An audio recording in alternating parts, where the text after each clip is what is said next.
오늘의 주요 뉴스입니다. 우리나라가 내년부터 2년 임기가 시작되는 유엔 안보리 비상임 이사국에 선출을 했습니다. 11년 만에 안보리 재진입으로 북핵 위협에 대응하는 한미일 삼각공조에 힘이 실릴 것으로 보입니다. 러시아 블라디보스토크 주재 북한 외교관이 가족들과 함께 사흘 넘게 잠적 상태입니다. MBN 취재 결과 한국 망명 가능성이 큰 것으로 확인됐습니다. 단독 보도합니다. 또래 여성을 잔혹하게 살해하고 시신을 유기한 혐의를 받는 정유정의 고등학교 졸업사진을 MBN이 단독 입수했습니다. 고교 동창들은 정유정을 친구가 없는 특이한 외톨이로 기억했습니다. 더불어민주당 혁신기구 위원장에 임명됐다가 천안함 자폭 등 발언 논란으로 사퇴한 이래경 이사장을 두고 후폭풍이 거셉니다. 이재명 민주당 대표는 결과에 대한 무한 책임을 지는 게 당대표가 하는 일이라고 말했습니다.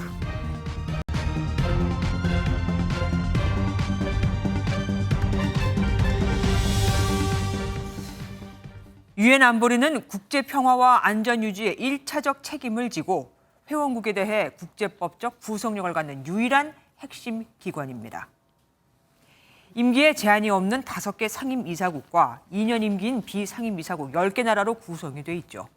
비상임 이사국은 유엔의 목적에 공헌한 정도와 지리적 분포를 감안해서 해마다 반수인 5개 나라씩을 선출하는데 이번에 우리나라가 여기 선출됐죠. 일본은 이미 12번째 비상임 이사국을 수임하고 있는 만큼 한미일 공조에 더 힘이 실릴 것으로 예상됩니다. 첫 소식 워싱턴에서 최준락 특파원이 전해왔습니다. Republic of Korea 180. 192개 유엔 회원국 가운데 180개국 찬성표를 얻어 2년 임기의 안보리 비상임 이사국으로 선출됐습니다. 안보리에 재진입한 것은 2013년 이후 11년 만이고 1996년 첫 비상임 이사국까지 포함해 3번째 임기가 됩니다. 안보리는 미국과 영국, 프랑스, 중국, 러시아 등 거부권을 행사할 수 있는 5개 상임 이사국과 10개 비상임 이사국으로 구성된 유엔 최고의 의사 결정 조직입니다. 안보리 이사국은 평화유지군 활동, 유엔 회원국 가입과 사무총장 추천뿐 아니라 경제 제재와 같은 비무력 조치는 물론 무력 사용이 가능한 조치도 회원국에 내릴 수 있습니다. 미국은 한국의 유엔 안보리 이사국 진출을 축하했습니다. We congratulate South Korea on its election, and I have no doubt that the Republic of Korea will be a credible voice in contributing to the maintenance of international peace and security. 이로써 한미일이 모두 안보리 이사국에 포함되면서 북한의 핵과 미사일 도발에 대응하는 삼각공조에 한층 힘이 실릴 전망입니다. 하지만 거부권을 가진 중국과 러시아의 반대로 대북 제재의 한계도 뚜렷해 황중국 유엔 대사는 협조를 당부하겠다고 밝혔습니다. We take action with one unified voice, because this is not just about geopolitics, but about international law. 안보리 이사국으로서 책임을 다하기 위해 전 세계 다양한 이슈에 관심을 쏟고 이를 다룰 수 있는 역량을 갖춰야 한다는 점은 새로운 과제로 떠올랐습니다. 워싱턴에서 MBN 뉴스 최중락입니다. 지금부터는 MBN 단독 보도 쭉 이어드리겠습니다. 오늘 아침부터 러시아 주재 북한 외교관의 아내와 아들이 실종돼 한국으로 망명을 하려는 게 아니냐는 보도가 이어졌죠. 현지에서는 이들을 찾는 전단까지 붙었고요. 그런데 이들뿐 아니라 아버지, 그러니까 이 외교관도 사라진 것으로 확인됐습니다. 3명 가족 모두가 사흘 넘게 행방이 묘연한 겁니다. 탈북 시도 가능성이 커 보이죠. 먼저 권영봉 기자가 단독 보도해드리겠습니다. 사람을 찾습니다. 러시아에서 공개된 실종 전단입니다. 43살 김금순 씨와 15살 박권주 군입니다. 이들은 블라디보스토크 주재 북한 총영사관 무역 대표부 소속 외교관의 부인과 아들입니다.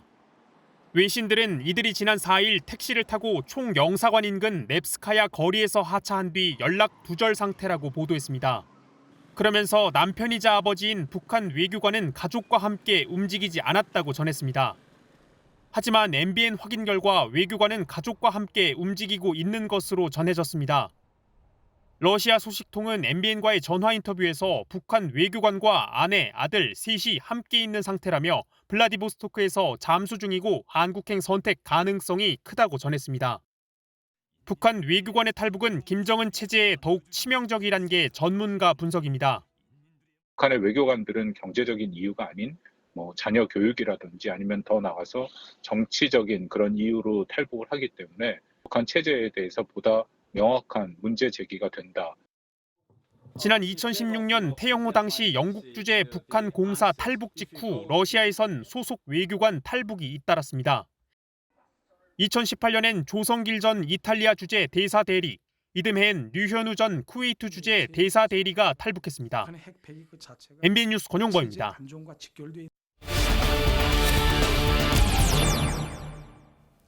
사라진 러시아 주재 북한 외교관 일가족 소식 뉴스 추적으로 이어드리겠습니다. 조경진 정치부 외교안보팀장과 함께합니다. 조 팀장, 네. 먼저 권영범 기자의 보도를 보면은 북한 외교관도 가족과 함께 사라졌다 이겁니다. 네. 그러면은 왜 이걸 쉬쉬하고 있는 거죠? 통상 북한은 외교관들의 탈북 정황이 있을 때 쉬쉬합니다. 소리 소문 없이 주도 면밀하게 추적을 하는데요. 네. 소문이 나봤자 북한 체제에 독이 되기 때문에 조용히 움직이되 집요하기로 악명이 높죠. 네. 이번에도 그런 맥락으로 읽힙니다. 그런데 실종 전단을 보면 여기 지금 보시다시피 지금 아들과 아내의 모습은 그러니까 얼굴도 다 공개를 했습니다. 맞습니다. 이런 모습들이 상당히 이례적인 상황입니다. 이들 셋이 멀리 가지 못했다고 판단해서 북한과 러시아 경찰이 공조해서 움직이는 것으로 보입니다. 실제 블라디보스톡은 우크라 전쟁 영향 등으로 경비가 상당히 삼엄하다고 합니다. 네. 이 현지 소식통도 이들 3명이 블라디보스톡에서 gat혀 있을 가능성이 크다. 그렇게 전해왔습니다. 그러니까 아내와 아들을 통해서 3명 다 붙잡겠다 이건가요? 정황상 추론이 가능합니다. 그러면 이번 사건 우리 정부는 어디까지 파악을 하고 있는 상태입니까? 이 대통령실 고위 관계자는 아직 들어온 정보는 없다라고 MBN에 설명했습니다. 이 외교부는 탈북의 경우에 언론 보도 등이 영향을 줄 여지가 있기 때문에 일단은 말을 아끼는 분위기입니다. 북한은 외교관을 해외로 파견할 때 네. 가족 중 일부를 북한에 남겨서 약간 인질 같은 역할을 하게 하잖아요. 맞습니다. 그러면 남은 가족의 희생을 감수해야 되는데 다른 계획 없이 저들이 저렇게 그냥 탈북을 그러니까 망명을 하려고 할까요? 이 목숨을 걸고서 무모한 시도를 하지는 않겠죠. 이 북한 외교관은 현지에서 한국 측 인사들과 교감이 활발했고 친밀도가 높았다고 합니다. 그래서 한국행을 기획을 했고 이미 사전에 교감했을 가능성도 추정되고 있습니다. 일각에서는 블라디보스톡과 평양 사이에 항공편 재개 이야기가 나오면서 네네. 더는 미룰 수 없다는 판단을 했을 것이라는 추론도 나옵니다. 그러면은 뭐 제3국으로 갈 가능성도 좀 있어 보이는 거고요. 그렇죠. 만약 이 가족들이 한국으로 온다면 통상 한국에 들어오는 그러니까 탈북자들하고 똑같은 절차를 밟지는 않을 것 같습니다. 네, 그래서 그 이탈 주민 보호 법령을 좀 제가 화면으로 준비해 봤는데요. 북한 이탈 주민 보호 및 정착 지원에 관한 법률 8조를 보면 국가안전보장에 현저한 영향을 줄 우려가 있는 사람에 대해서는 국정원장이 보호 여부를 결정하고 그 결과를 통일부 장관 등한테 알려야 한다 이렇게 정해져 있습니다. 네. 뭐 이를테면 과거의 황장엽 전 노동당 비서 정도가 되겠죠. 그렇지 않다면 공통적으로는 안양에 있는 북한 이탈주민센터에서 조사를 받고 나서 이 하나원에 가서 정착 교육을 거친 다음에 경찰의 보호 아래 한국 생활을 하게 됩니다. 러시아에 파견된 우리 국정원 요원들도 참 역할을 많이 해야겠습니다. 네. 지금까지 조경진 팀장과 함께했습니다. 다음 소식입니다. 과외 앱으로 만난 또래 여성을 무참히 살해하고 시신을 훼손해 위기한 정유정의 고등학교 졸업 사진을 MBN이 단독으로 입수했습니다. 안경을 안 쓴 사진은 최근 경찰이 공개한 사진과 많이 달라 보입니다. 정유정의 사이코패스 지수가 연쇄살인범 강호순보다 높게 나오면서 동창들은 그야말로 충격에 빠졌습니다. 박상호 기자가 단독 취재했습니다. 정유정의 고등학교 졸업 사진입니다. 최근 경찰이 공개한 증명사진과 비교해 봤더니 안경테만 바뀌었을 뿐 그때 얼굴과 비슷합니다.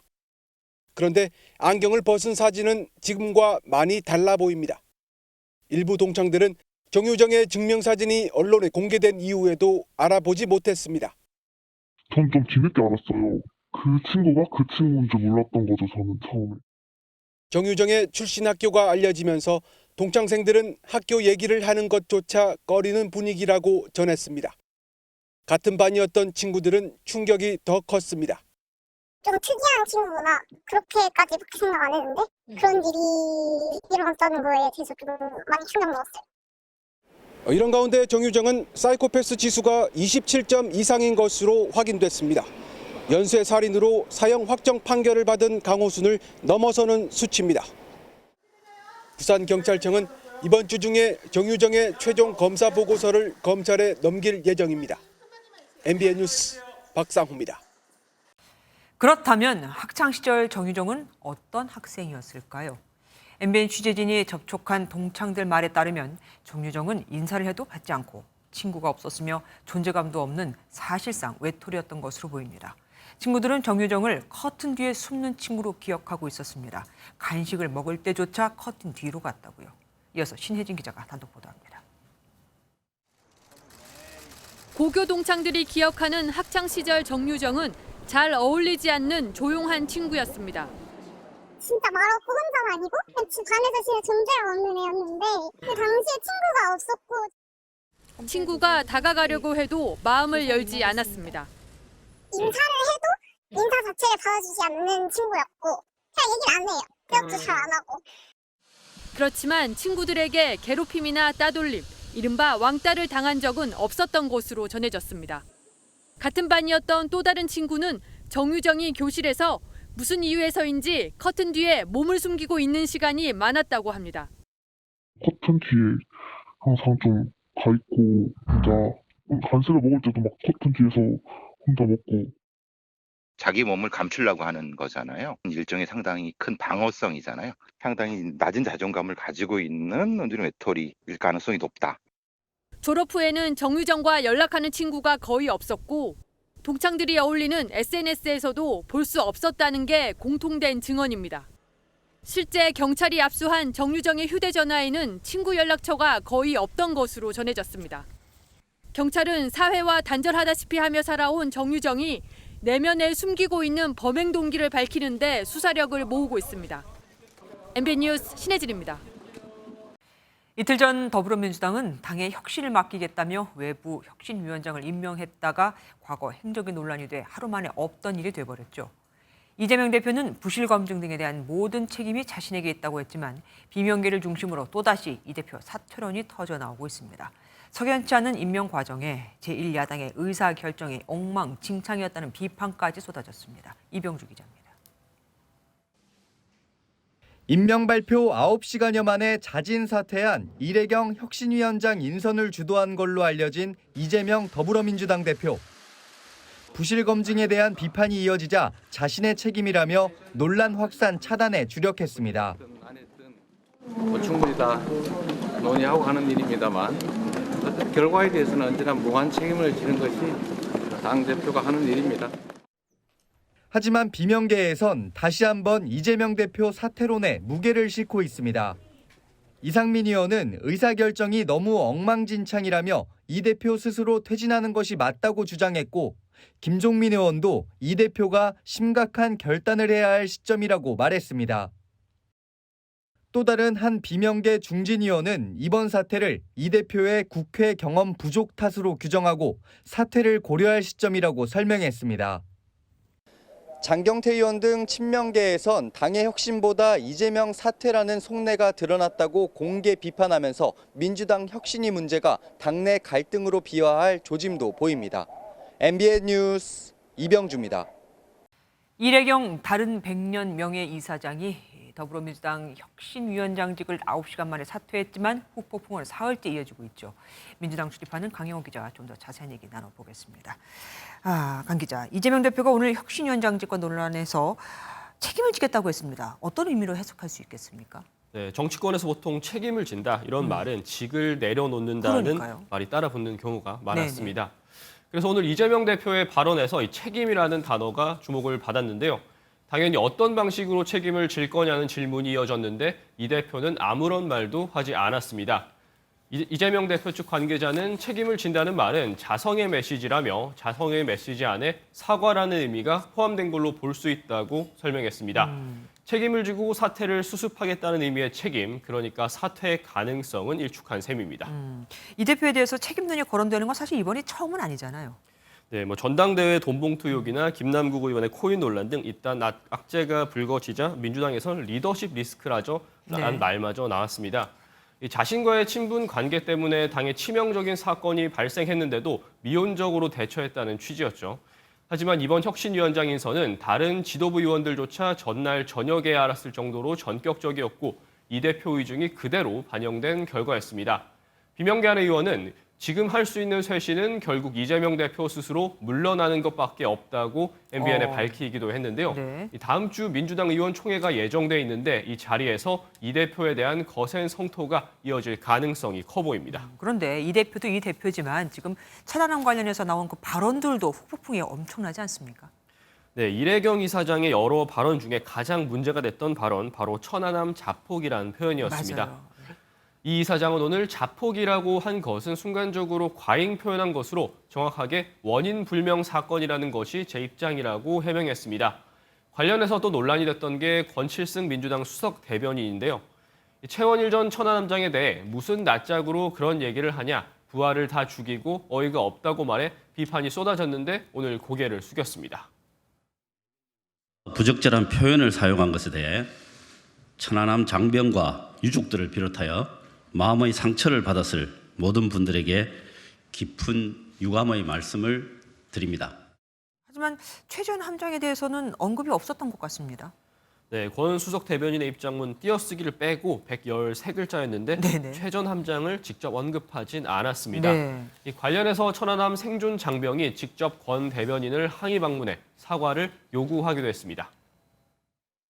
쭉 이렇게 지내오고 했던 것들을 하나하나씩 천천히 설명을 드리니까 마지막에 상처를 줬으면 죄송하다고 직접 그렇게 말씀을 하셨어요.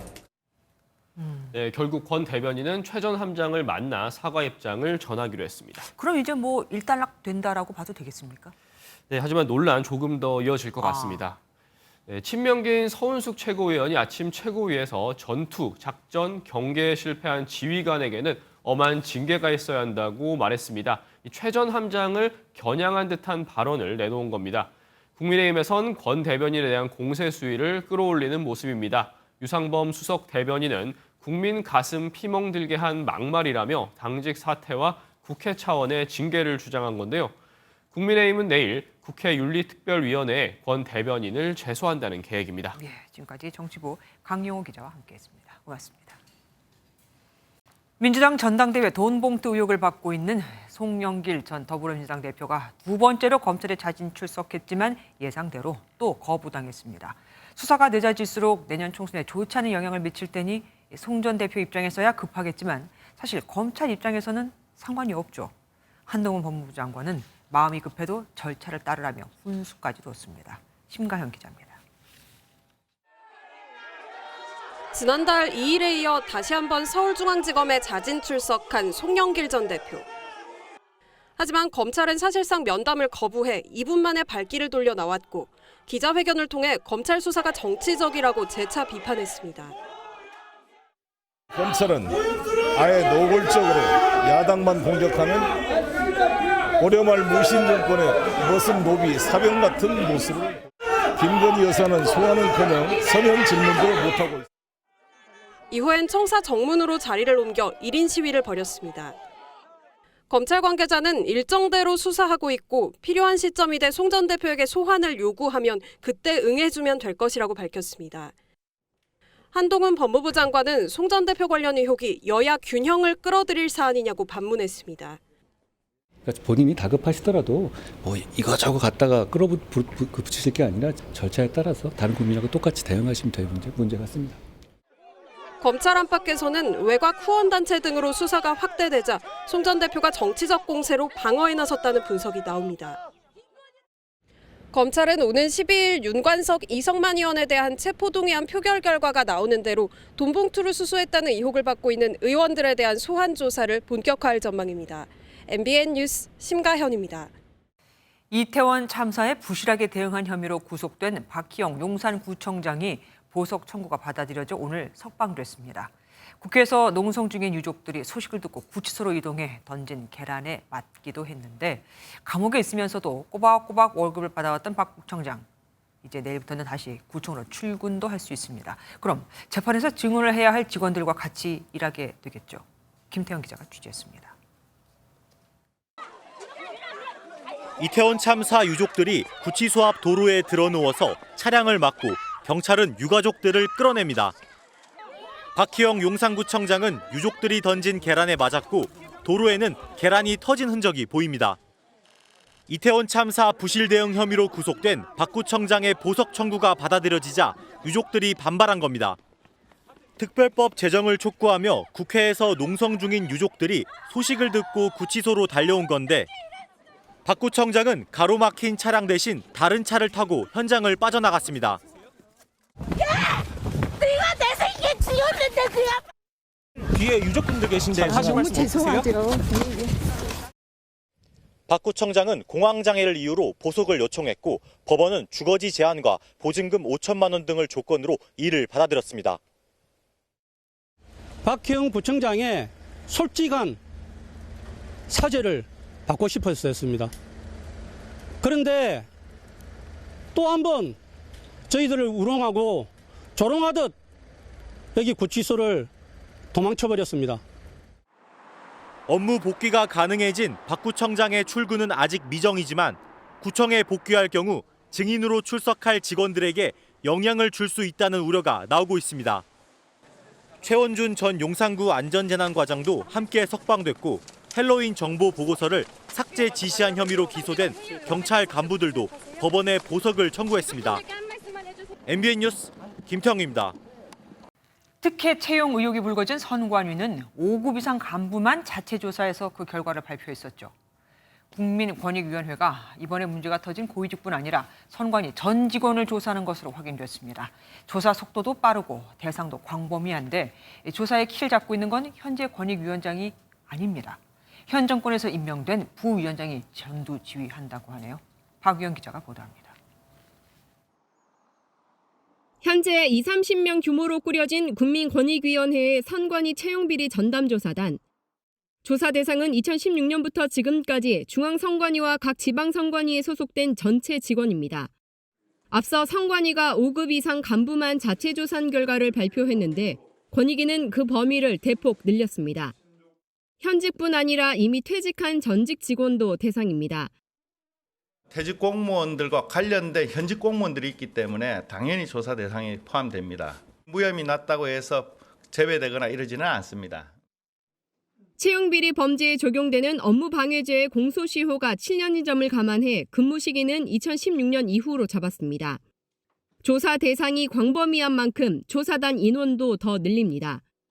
조사단에는 권익위 조사관들과 권익위에 파견온 검사 등이 포함되어 있는데 여기에 경찰과 인사혁신처 인력이 합류합니다.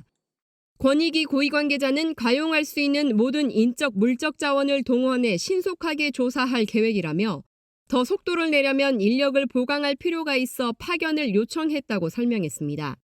권익위는 6월 한 달간 집중 조사한 뒤 가능한 다음 달 결과를 발표할 방침입니다. MBN 뉴스 박영입니다. 국민의힘은 선관위를 항의 방문해 국정조사까지 언급했습니다. 감사원은 선관위가 계속 감사를 거부할 경우 바로 검찰에 수사를 요청하겠다고 하고 또 여론도 안 좋죠. 그래서일까요? 선관위에서 미묘한 입장 변화가 감지됐습니다. 결론은 9일, 그러니까 이틀 뒤 선관위의 전체 회의에서 결정될 것으로 보입니다. 이어서 김수철 기자가 보도합니다. 국회 행안위 소속 여당 의원들과 선관위 관계자들이 굳은 표정으로 또다시 마주 앉았습니다. 국민의힘은 자녀 특혜 채용 의혹에 대한 수습책으로 선관위원 9명 전원 사퇴를 요구하는 한편 감사원의 감사를 수용하라고 압박했습니다. 그동안 버티게 들어갔던 선관위의 입장 변화도 감지됐습니다. 위원회 차원에서 기관의 중립성과 독립성의 가치를 어떻게 지켜나갈지 고민하고 있다는 것입니다. 노태학 선관위원장의 거취도 언급됐습니다. 김필곤 상임위원은 그동안 이제 위원장을 이렇게 접촉하는 과정에서 자리에는 연연하지 않는 것으로 알고 있다 하는 정도의 답변을 하시고 지난 3일에서 4일에 진행된 한 여론조사에 따르면 국민 10명 중 7명은 이번 사안에 책임을 지고 물러나야 한다고 답했습니다. 더불어민주당은 여당이 선관위를 장악하려 한다며 강력 반발했습니다. 선관위원장을 흔들어 자신들의 입맛에 맞는 사무총장을 앉히려는 것은 누가 보더라도 22대 총선을 앞둔 정치적 행보라 아니할 수 없다. 선관위원들은 모레 전원회의를 열고 감사원 감사의 부분 수용과 거치에 대한 논의를 할 것으로 보이는데 내부 의견은 첨예하게 엇갈리는 것으로 알려졌습니다. MBN 뉴스 김순철입니다. 감사원이 전현희 국민권익위원장에 대한 감사를 마친 뒤 전 위원장은 자신에 대한 혐의가 벗겨졌다고 주장했죠. 그런데 그게 아니라고 생각한 걸까요? 결국 감사원이 결과 보고서를 늦어도 모레 전까지는 공개할 것으로 보입니다. 이례적으로 빠르게 공개하는 건데 전 위원장은 감사 보고서에 무혐의 조치된 혐의 내용이 들어가 있다면 법적 대응에 나서겠다고 반발하고 있습니다. 신재우 기자가 보도합니다. 이번 주에 감사 보고서를 공개하면 감사원 최고 의결기구인 감사위원회가 최종 의결한 지 열흘도 안 돼섭니다. 통상 감사 보고서 의결부터 공개까지 2주에서 3주가 걸리는 것에 비하면 비교적 빠른 조치입니다. 감사원 관계자는 사회적으로 워낙 관심이 많은 이슈여서 계속 감사원이 가지고 가면 오해가 생길 수 있다며 조기 공개 결정 배경을 설명했습니다. 이 보고서엔 전 위원장의 부당행위로 판단되는 내용도 일부 기재될 것으로 전해졌습니다. 이에 대해 전 위원장은 자신과 관련된 사안이 감사위원회에서 불문, 즉 무혐의 조치가 됐다고 강조하며 관련 내용이 담긴 보고서를 공개하는 건 불법이란 입장입니다. MBN과의 통화에서 전 위원장은 만약 불문 조치된 내용을 감사 결과에 적시해 공개한다면 법적 대응에 나설 것이라고 강하게 반발했습니다. MBN 뉴스 신재우입니다. 시위에 참가하는 이유는 돈을 벌기 위해서다. 시민단체의 정부 보조금 유용 의혹이 확산하는 가운데 여당이 장애인 단체인 전장현 관계자의 이런 증언을 공개했습니다. 계속해서 돈을 받고 싶으면 시위에 참가하라고 했다는 겁니다. 이르면 내일 보조금을 부당 사용한 혐의로 다른 장애인 단체가 전장현을 고발할 예정입니다. 안병수 기자입니다. 전장현에 대한 증언이 나온 건 국민의힘 시민단체 선진화특위 3차 회의에서입니다. 그러니까 당신들 월급 받기 위해서는 지하철 시위 나와야 된다는 식으로 협박을 했다는 겁니다. 장애인 일자리를 지하철 점거 등으로 규정했고 월급을 빌미로 생계를 위협해 억지로 시위에 참여시켰다는 주장입니다. 국민의힘은 이르면 내일 한 장애인 단체가 전장현을 보조금 부당 사용 등의 혐의로 고발할 계획인 걸로 알고 있다고 밝혔습니다. 전장현은 장애인 권리 홍보를 위한 일자리에 쓰인 것이라며 반박했습니다. 이 일자리는 권리 캠페인을 하라고 이렇게 하는 일자리예요. 그러면 캠페인과 시위의 차이점을 법률적으로 이야기해 주셔야죠. 양측의 공방이 이어지는 가운데 정부는 중앙행정기관 감사관 회의를 열어 국고보조금 지급 실태 감사에서 적발된 사안에 대해 신속하게 처리할 것을 당부했습니다. 또 확정된 감사 결과에 대해서는 보조금 법령에 규정한 대로 보조금 반환, 또 향후 정부 보조사업 참여 배제, 또 내년 예산 편성 때 보조금 예산에 대한 대대적인 구조 조정도 함께 추진할 예정이라고 밝혔습니다.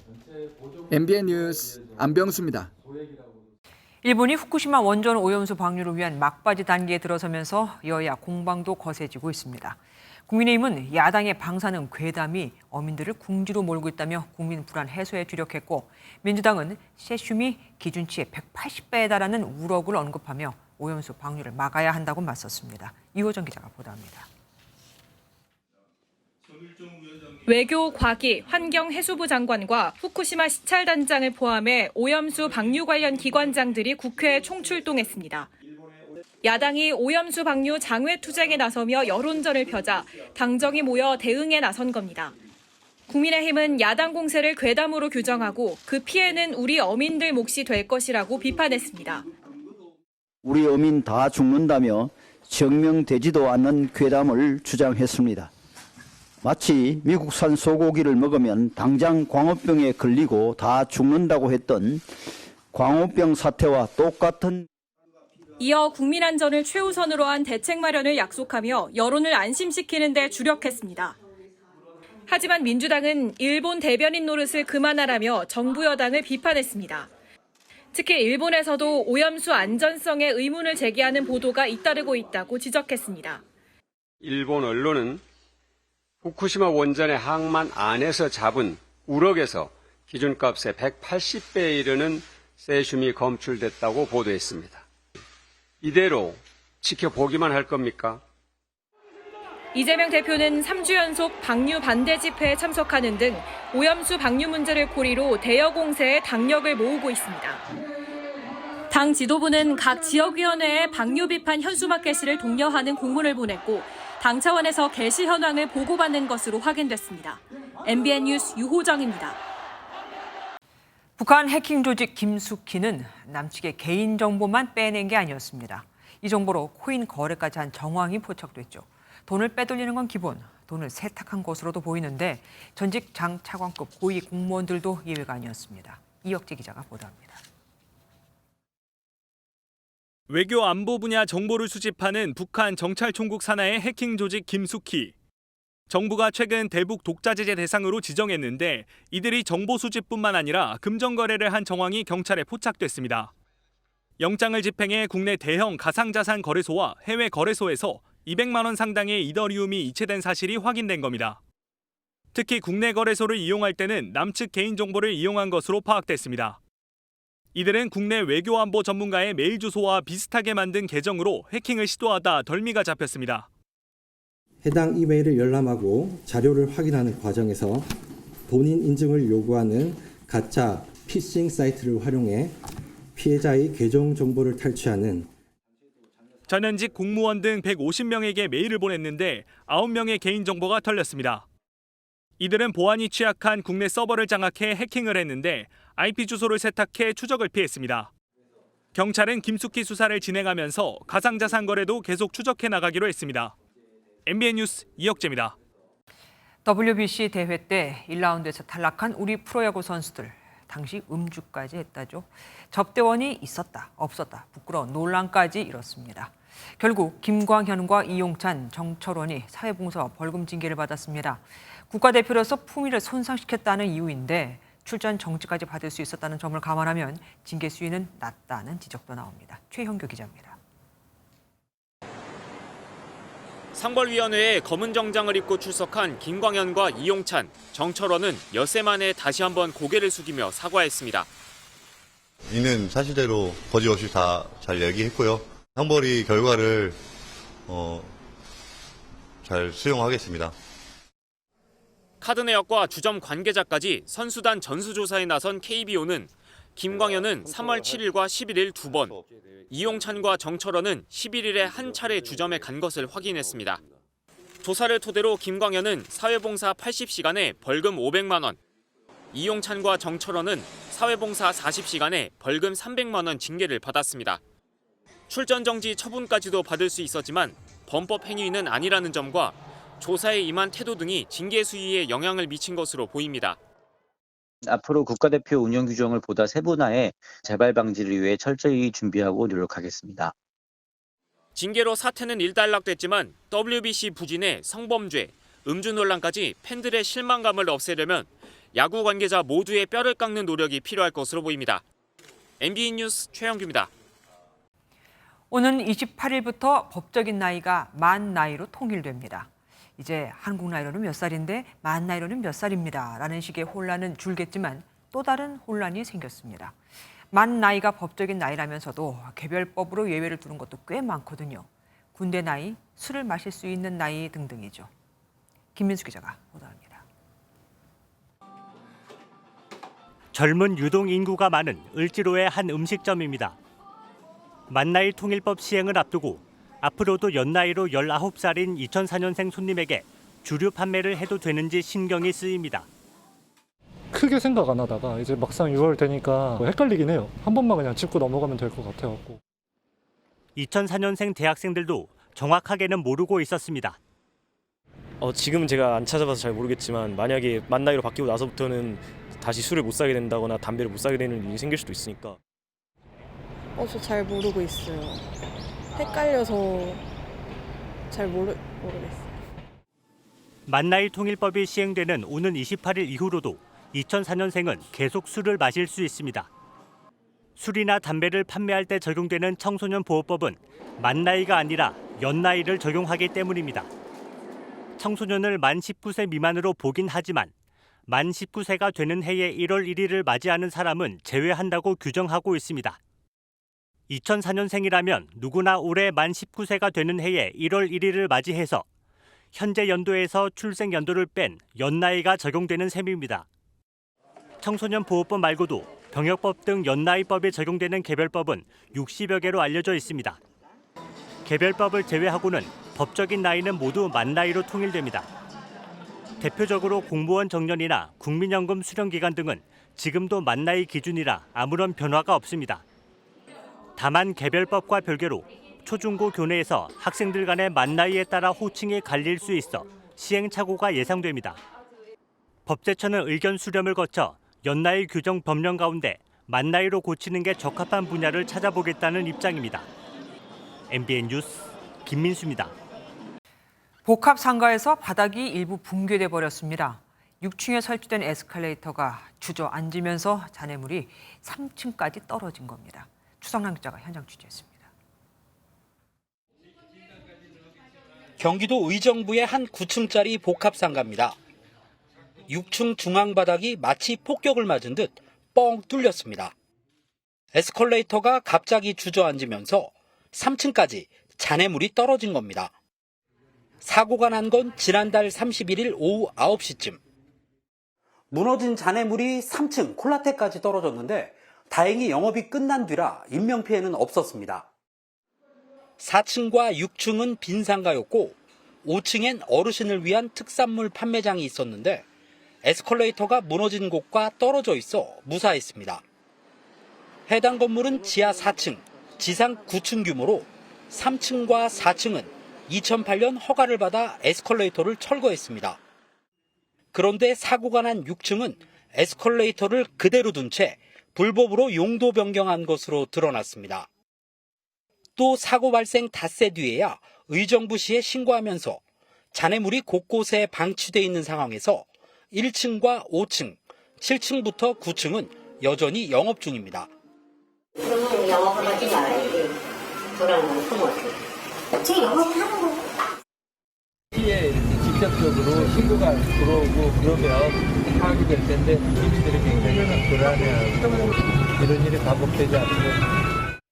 의정부시는 해당 건물에 대한 긴급 안전진단을 하는 한편 시내 복합상가의 에스컬레이터를 모두 점검하기로 했습니다. MBN 뉴스 추성남입니다.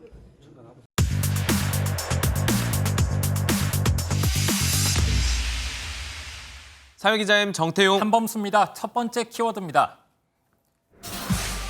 콸콸콸 물고기 떼죽음. 어디서 이런 일이 있었나 보죠? 네, 경기도 양주시 한 하천인데요. 네. 자, 어제 새벽 모습이거든요. 물고기가 죽어 있고요. 수습 작업도 이루어지고 네. 있네요. 소방대원들 보이시죠? 네. 저게 기름 걷어내는 모습입니다. 하천에서 악취가 난다는 신고를 받고 출동을 했더니 인근 공장에서 쏟아져 내려오고 있었고요. 대략 추정되는 양만 해도 3,000리터 정도는 됩니다. 기름이 적지 않은데 다 걷어낼 수 있을까? 이런 염려가 좀 들거든요. 네, 직접 가봤는데 네. 아무래도 이미 하천의 기능을 잃어버린 듯 보였습니다. 현재는 이렇게 방제 작업이 이루어진 모습이지만 반대편에 보면 여전히 죽은 물고기들과 함께 폐수가 흐르고 있고 악취 또한 심합니다. 자, 도대체 어쩌다가 이렇게 기름이 쏟아져 내린 거죠? 업체 측에서는 아직은 별다른 입장을 내놓지 않고 있는 상황입니다. 지금 현장에서 지금 다 단도리를 하고 있는 쪽으로 제가 자세하게는 모르겠어요. 하지만 사정이 어찌 됐든 철퇴를 피하긴 어려워 보여요. 과실이든 뭐 실수든 간에 일단 하천으로 유류물질이 나온 거는 맞는 거고 그 부분에 대해서는 시인을 하고 사법기관에 일단 고발을 할 예정이고요. 소중한 하천 생태계가 돌이킬 수 없게 망가졌습니다. 진상규명 철저히 해야겠습니다. 그렇습니다. 다음 키워드 볼까요? 눈 감은 지하철, 이건 무슨 뜻이에요? 사진 보면서 설명드리겠습니다. 네. 보시죠. 네, 일단은 선로 저런 거 있는 거 봐서는 기차 안에서 찍은 것 같고요. 맞습니다. 지하철 조종실에서 바라본 모습이고요. 네. 위쪽에 뭐 보이죠? 네, CCTV가 보이는데 네. 흰색 물질로 가려져 있어요. 이게 휴지 뜯어서 붙여놓은 겁니다. 저거 일 편하게 하려고 저런 거 아닐까요, 설마? 좀 의심스러운 부분이 네. 있죠. 감시하는 눈이 없어졌으니 자동 운행하면서 스마트폰 할 수도 있고요. 심지어 졸아도 모릅니다. 기관사한테 더 급하게는 위급한 일이 생겨도 대처하기가 어려워질 것 같기도 합니다. 네, 그럴 수도 있겠네요. 서울교통공사에 해명 들어봤습니다. 아무래도 기관사분이 이제 거기서 심리 영상 같은 걸 좀 하시거든요. 화장실을 못 가니까. 그래서 그걸 붙여놓은 게 아닌가 싶습니다. 정리해 보겠습니다. 기관사가 나쁜 의도로 CCTV 가린 건 아니다. 운행 도중에 용변 처리할 수 있는데 사생활 문제가 있어서 가려 놓았다. 이렇게 해명했습니다. 그렇군요. 근데 원래 저렇게 기관사들이 조종실 안에서 용변을 처리하나 봐요? 그렇다고 합니다. 기관사 옆에 용변기도 마련돼 있다고 하죠. 그러면 어쨌든 공사 측 말이 옳다고 쳐도 CCTV를 그러면 아예 떼버리면 되는 거 아니에요? 그게 좀 애매합니다. 철도안전법은 지하철 조종실에 영상기록 장치를 설치하도록 권고하고 있습니다. 안전사고와 범죄를 막으려는 취지인 거죠. 아, 이럴 거면은 차라리 형식적으로 CCTV를 달아놓을 바에 현실에 맞게 설치 규정을 좀 더 면밀하게 다듬으면 어떨까 하는 아쉬움도 드네요. 그러네요. 오늘은 여기까지입니다. 지금까지 사회기자 M이었습니다. 다른 나라는 보조금을 통해서라도 자국 차량을 더 싸게, 더 많이 팔게 하는데 우린 반대로 국산 승용차가 수입차보다 세금을 더 많이 낸다고 불만이 많았죠. 세금을 부과하는 기준이 달라서였는데 정부가 이를 개편해 다음 달부터는 국산 자동차의 세금이 줄어들 것이라고 합니다. 안병옥 기자가 보도합니다. 세종시의 한 공영주차장. 공무원과 업무차, 정부청사를 방문한 민원인들 차량들이 섞여 빈자리가 없습니다. 국산차부터 수입차까지 다양한 종류의 차들이 주차돼 있는데요.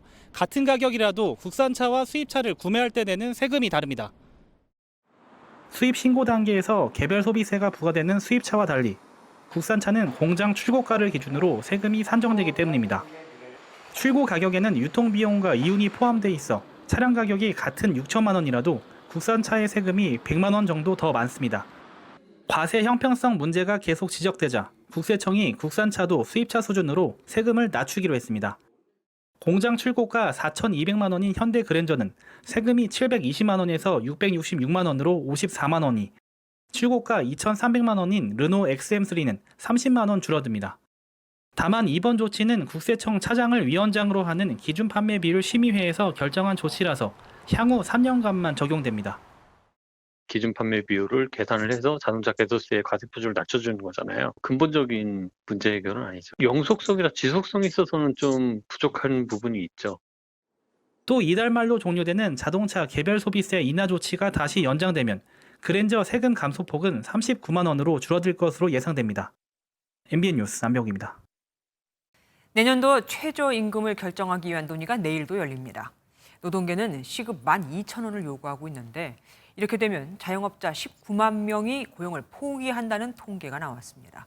나홀로 사장이 된다는 거죠. 당연히 일자리도 줄겠죠. 장가희 기자가 취재했습니다.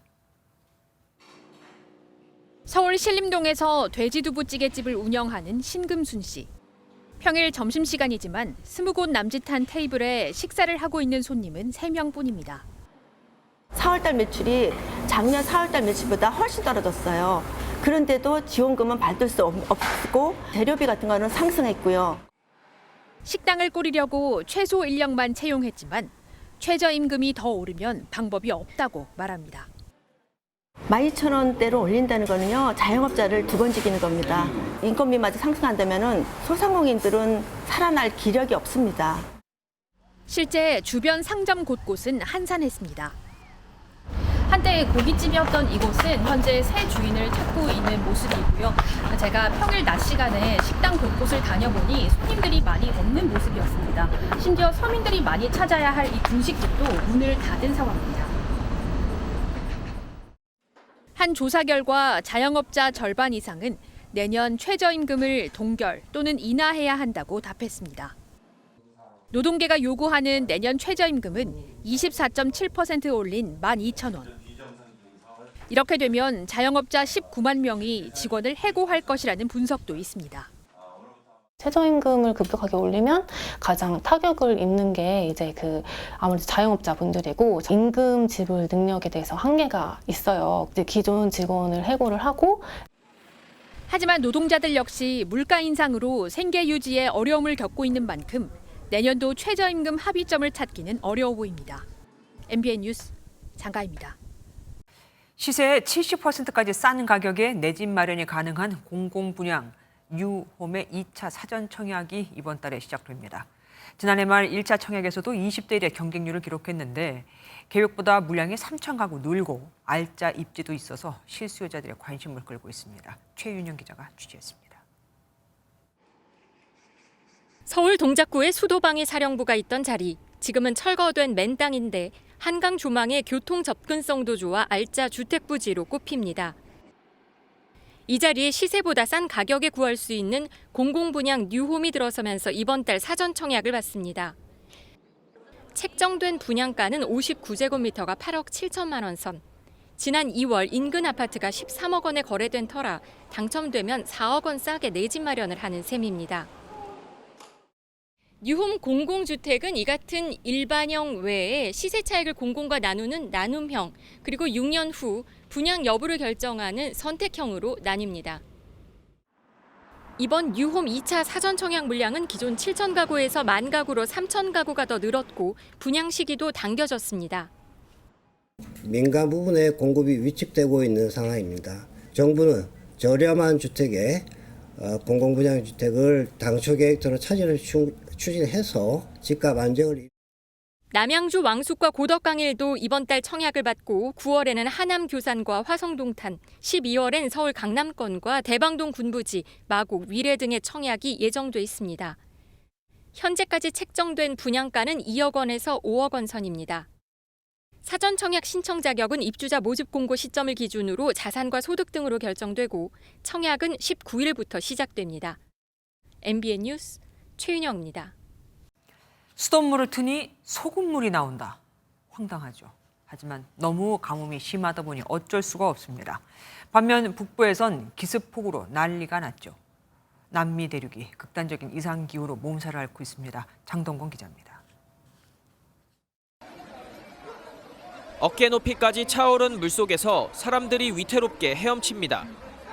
지난 주말 에콰도르 북부 에스메랄다스주에 12시간 가까이 집중호우가 쏟아지며 6개 강이 한꺼번에 범람했습니다.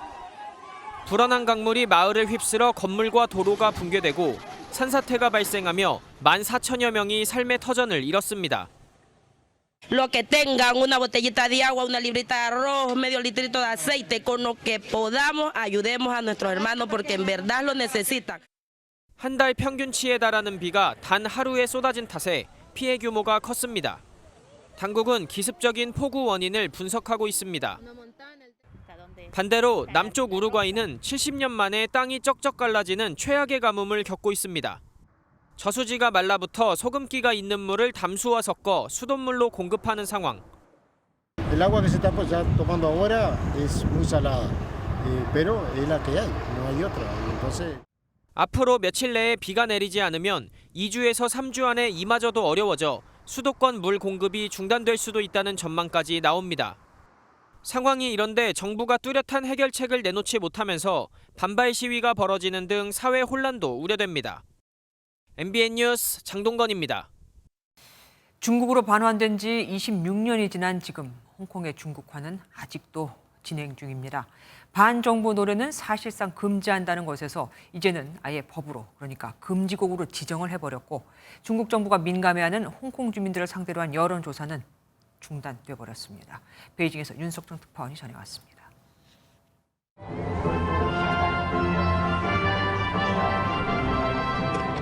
지난해 11월 인천에서 열린 럭비 대회 결승전에서 홍콩 국가 차례에 연주된 노래입니다. 2019년 8월 홍콩 반정부 시위 때 만들어진 작자 미상 노래입니다. 중국의 특별 행정구역인 홍콩은 별도 국가 없이 중국 국가인 의용군 행진곡을 사용합니다. 하지만 이 노래가 종종 홍콩 국가로 오인받고 있습니다. 결국 홍콩 법무부는 홍콩의 독립을 부추긴다며 이 노래의 연주와 재생산을 금지해달라고 홍콩 고등법원에 요청했습니다. 이 소식이 전해지자 홍콩 사람들은 너도 나도 다양한 버전의 글로리 투 홍콩을 내려받고 있습니다. 그런가 하면 홍콩의 한 여론조사기관이 시행해온天安문 시위 관련 여론조사 결과 발표가 돌연 취소되기도 했습니다. 현지 매체는 조사기관 관계자가 정부 관리로부터 결과를 발표하지 말라는 연락을 받았다고 보도했습니다. 지난 1993년부터 해오던 조사가 20년 만에 중단된 것입니다. 앞서 홍콩 정부는 6월 4일을 전후해天安문 시위 추모 집회를 원천 차단하기도 했습니다.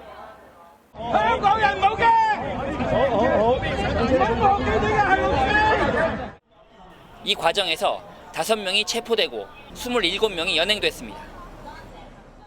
오는 30일은 홍콩 국가보안법이 시행된 지 만 3년이 되는 날입니다. 그 사이 홍콩의 중국화는 빠르게 진행되고 있습니다.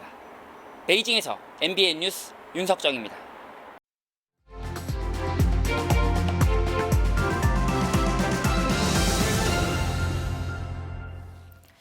인도 열대림에서 날렵한 원숭이를 잡는 방법 아시죠? 작은 나무 상자 속에 원숭이가 좋아하는 견과류나 바나나를 넣은 뒤 겨우 손을 넣을 정도의 작은 구멍을 뚫어 넣으면 견과를 움켜쥔 원숭이는 일단 손에 들어온 것을 놓지 않으려 하기에 구멍에서 손을 빼지 못하고 결국 산채로 잡힙니다. 시민단체 특권 폐지 국민운동본부가 지난달 국회의원 300명 전원에게 각종 특권 특혜 폐지에 대한 찬반을 묻는 문서를 보냈습니다.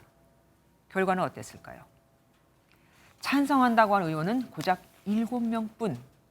여야 지도부를 포함해 293명은 아예 응답조차 하지 않았습니다. 심지어 일부 의원들은 한술 더 떠서 우리 모두 함께 답하지 말자며 사발 통문을 돌렸고 우리가 무슨 특권을 누리고 있는데? 라면서 반발한 중진 의원까지 있었다고 합니다. 정치개혁을 위해서 의원 특권부터 내려놓겠다고 해놓고는 말입니다. 최고 권력자도 아닌 국회의원들이 누리는 특권은 무려 186가지. 명절 휴가비와 차량 유지비를 포함해 국회의원 1인당 의정활동비에는 연간 국민 세금 7억 700만 원이 투입됩니다. 또 무노동 무임금 원칙은 유독 국회만 무풍지대죠. 지난해 여름 국회는 50일 이상 파행했지만 단 하루만 출석하고도 세비를 꼬박꼬박 다 챙겨갔고 심지어 죄 짓고 감옥에 있는 의원들도 거액의 수당을 받았습니다. 특권과 특혜를 누렸으니 일이라도 제대로 했으면 좋았겠는데 21대 국회의 법안 처리율은 30%에 그쳐 역대 최저치였던 20대 국회 처리율보다 6.8%포인트나 더 낮았습니다. 국민의 명령이다. 국회의원 특권 폐지. 지난달 31일 오후 국회의사당 일대엔 국회의원의 특권 폐지에 공감하는 시민들의 주황 물결이 넘실거렸습니다. 좋은 사람이 좋은 법률을 만드는 게 아니라 좋은 제도가 좋은 사람을 만든다. 영국 정치 철학자 제임스 해링턴의 말입니다.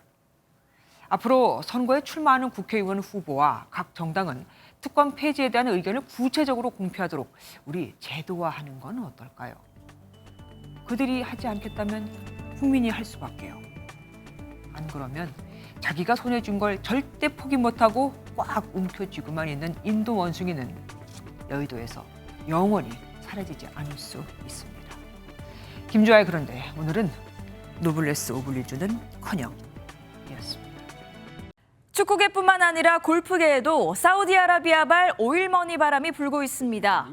사우디아라비아 국부펀드가 후원하는 리브 골프가 출범 1년 만에 미국 프로골프 투어와 DP 월드 투어와의 깜짝 합병을 발표했습니다. 이에 따라 내년부터 전 세계 주요 골프 대회가 하나의 대회로 합쳐져 엄청난 규모의 프로골프 투어가 탄생하게 됐습니다. 내일 밤부터 중부 전역에 비가 내리겠습니다. 오후에 경기 북부와 강원 영서 지역부터 비가 시작돼서 밤사이 중부와 경북 지역까지 확대되겠습니다. 특히 내일 밤부터 모레 새벽 사이 수도권을 중심으로는 시간당 20에서 30mm의 집중호우가 예상됩니다. 이 비는 모레 새벽이면 대부분 그치겠습니다. 그 사이 수도권과 강원 영서, 충청 북부 지역에 10에서 50mm, 그 밖에 중부지방과 경북 북부 내륙으로 5에서 20mm가 예상됩니다. 내일 전국 하늘 잔뜩 흐리겠고요. 오후에 충북과 경북 내륙으로는 5에서 30mm의 소나기가 지나겠습니다. 내일 중부지방은 서울이 26도, 강릉은 32도까지 오르겠습니다. 남부지방은 전주와 대구가 29도, 부산 25도까지 올라서 오늘보다 기온이 약간씩 더 오르겠습니다. 이번 주말에는 서울을 포함한 중서부 지역에 소나기가 자주 지날 전망입니다. 날씨였습니다. 안녕하세요. 김주하입니다. 공정하고 신속한 MBN 뉴스, 유튜브를 통해서도 만나보실 수 있습니다. 특히 더 많은 뉴스와 라이브를 보고 싶으시다면 오른쪽을 눌러서 구독하시면 됩니다. 어렵지 않죠? 빠르고 정확한 뉴스로 계속 찾아뵙겠습니다. MBN 뉴스를 시청해 주신 여러분 고맙습니다.